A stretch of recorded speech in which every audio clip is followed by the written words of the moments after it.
Hola, ¿qué tal? Espero que se encuentren muy bien.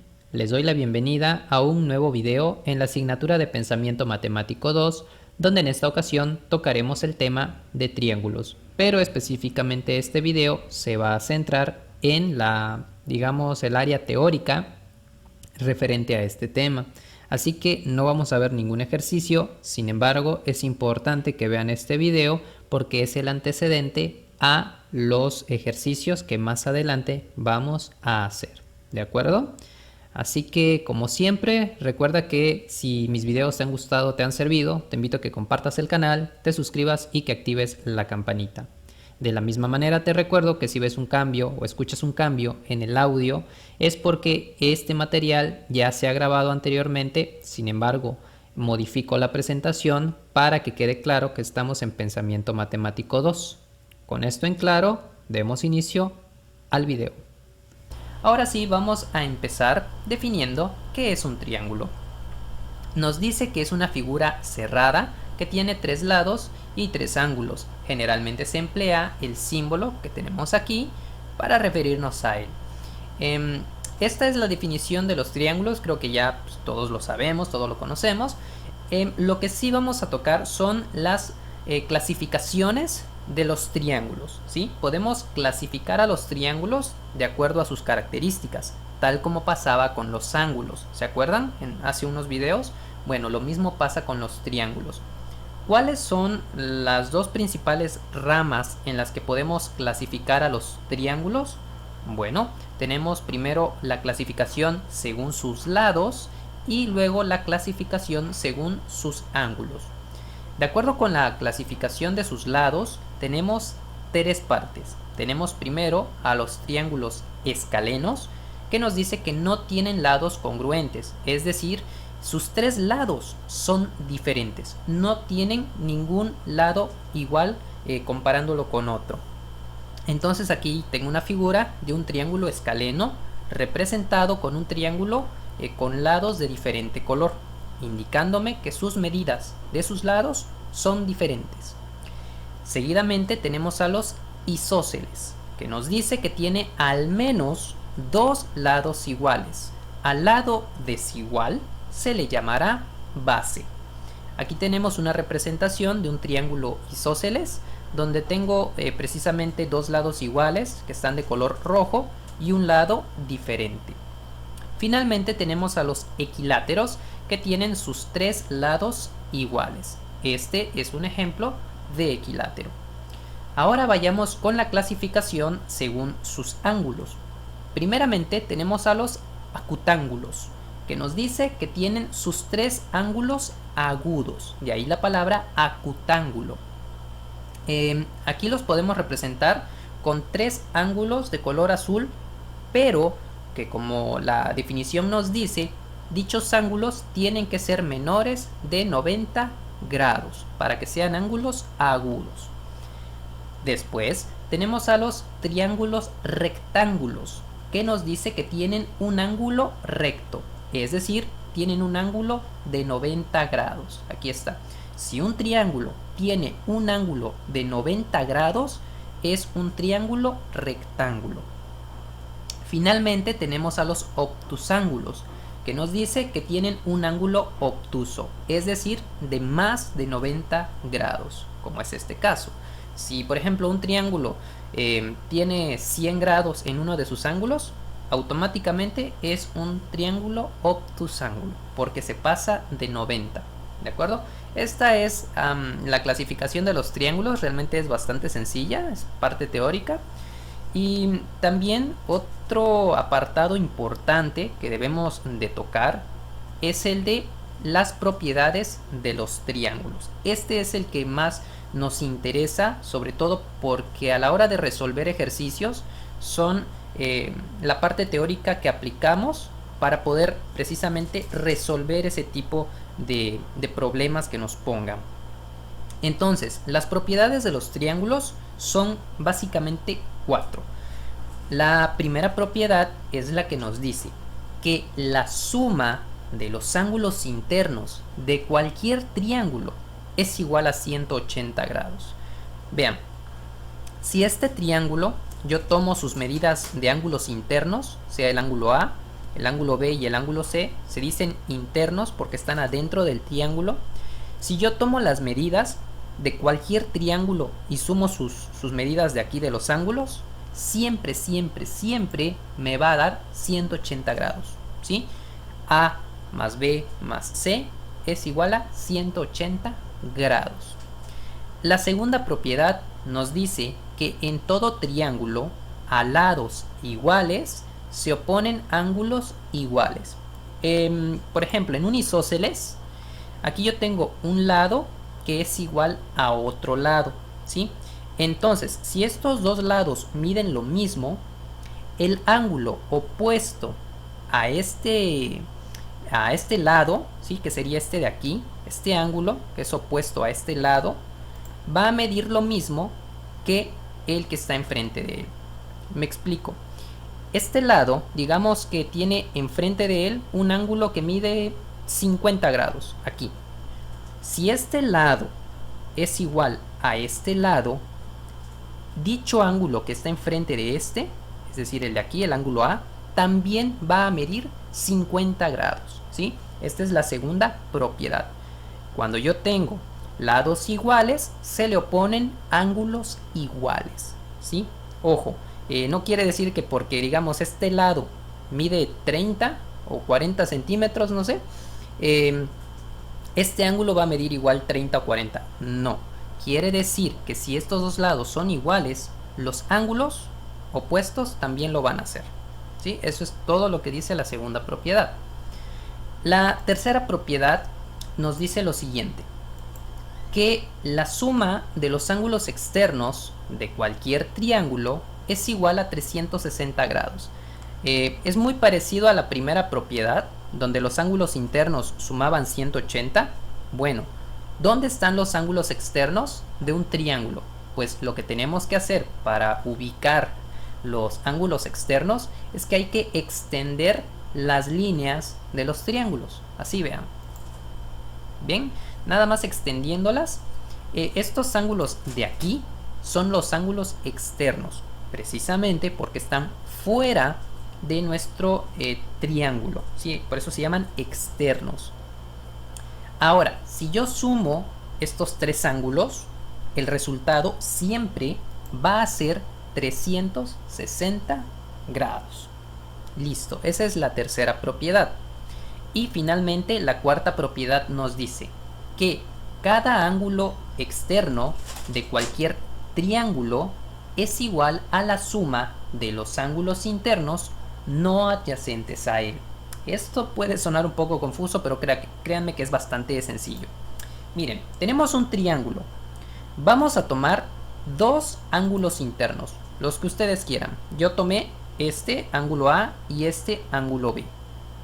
La suma de estos dos ángulos internos me va a dar el mismo valor de un ángulo externo que no esté pegado a estos dos, ¿sí? Ya ven, aquí el ángulo C no está pegadito a estos dos. Por lo tanto, la suma de estos dos ángulos es igual a la medida de este tercer ángulo externo. Y esta es la fórmula.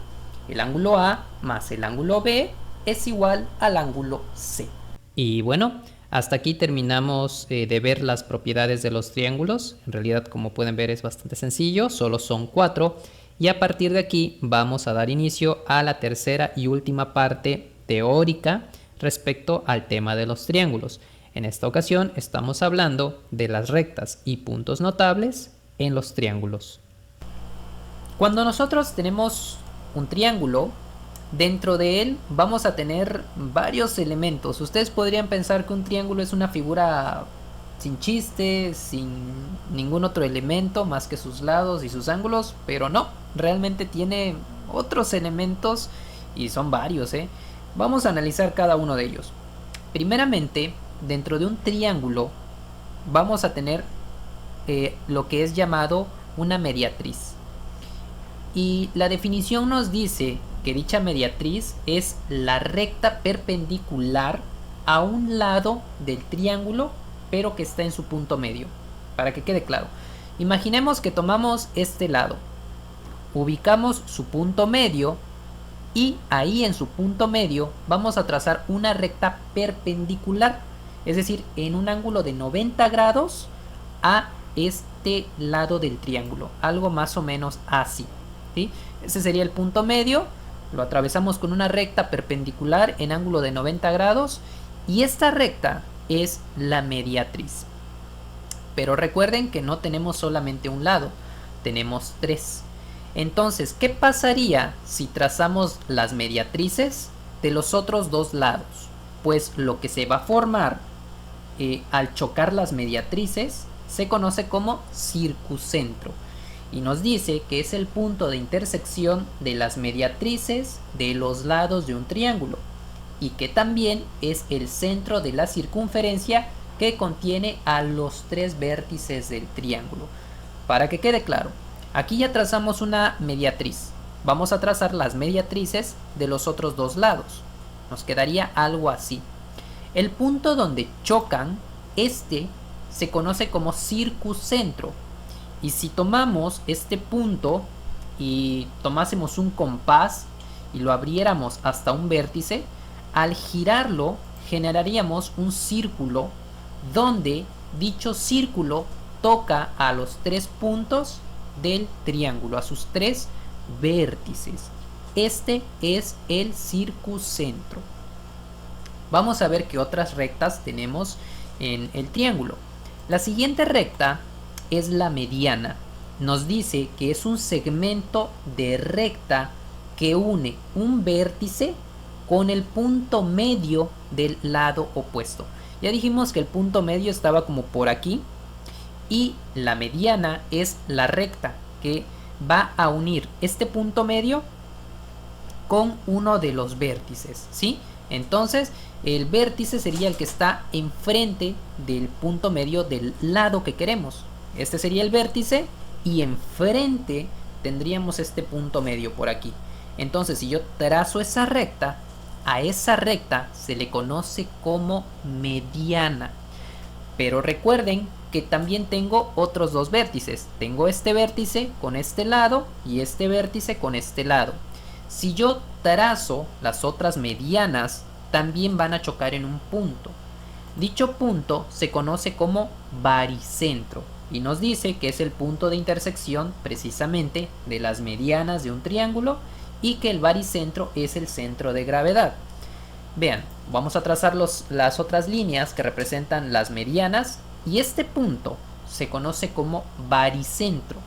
Ese punto, que también es llamado centro de gravedad, quiere decir que si yo tomara a la figura, digamos en un cartón, y coloco una aguja en ese punto, el triángulo debería permanecer en equilibrio, porque es el centro de gravedad, ¿sí? Esto es más de física, pero bueno, lo que me interesa es que conozcan este punto llamado baricentro formado por lo que son las medianas. Tenemos también otra recta llamada bisectriz. Nos dice que es una semirrecta que divide un ángulo en otros dos iguales. Esto ya lo habíamos visto en lo que es los ejercicios de ángulos y triángulos.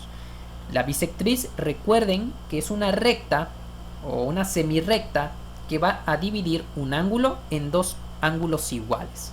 Por ejemplo, este de aquí, esto es una bisectriz que partió a este ángulo en otros dos igualitos. Digamos, no sé, que este medía 60 grados, pues cada ángulo pequeñito mide 30. Eso es una bisectriz. Pero nuevamente tenemos tres bisectrices, una por cada ángulo que se nos presenta. Si nosotros trazáramos las tres bisectrices, el punto donde chocan las tres se conoce como icocentro y nos dice que es el punto de intersección de las bisectrices de un triángulo. Precisamente sería este. Este es el icocentro. Y dicho icocentro también genera, si nosotros tomásemos un compás y rozáramos uno de los lados de nuestro triángulo, generaríamos pero un círculo dentro del triángulo, ¿de acuerdo? Entonces este es el icocentro. Finalmente tenemos una recta más. Dicha recta se conoce como la altura y nos dice que es el segmento de recta perpendicular que se traza desde un vértice al lado opuesto o a una prolongación de este. Por ejemplo, digamos que este vértice nosotros tomamos su punto del vértice y de manera perpendicular lo trazamos hacia este lado, ya no en el centro como fue la mediatriz, no, sino que simplemente lo vamos a tomar de su vértice y hacia el centro de forma vertical. Esto es la altura, pero recuerden que cada vértice va a tener, digamos, su propia recta de altura, ¿sí? El punto donde coincidan las tres alturas se va a conocer como ortocentro y precisamente la definición nos dice que es el punto de intersección de las alturas de un triángulo. Entonces trazamos, estas son unas extensiones, porque si aquí tenemos este vértice y trazamos su altura, chocaría aquí y la de este vértice chocaría aquí. Recuerden que tienen que chocar en ángulos de 90 grados. Entonces, donde chocan las tres alturas se conoce como ortocentro. Y listo. Estas son todas las rectas y puntos notables en los triángulos. Es una información bastante sencilla, pero que en ocasiones puede ser pregunta teórica de examen. Así que bueno, era importante verlo. Y bien, hasta aquí el video de hoy. Espero que el video te haya servido, te haya gustado. Si es así, por favor dale pulgar arriba, que me ayudas muchísimo a seguir creciendo como canal. Y de igual manera te invito a que me dejes un comentario. Mejor aún si es que tienes alguna duda y ahí mismo te puedo responder. Por mi parte ha sido todo, me despido y nos vemos la próxima en un nuevo video.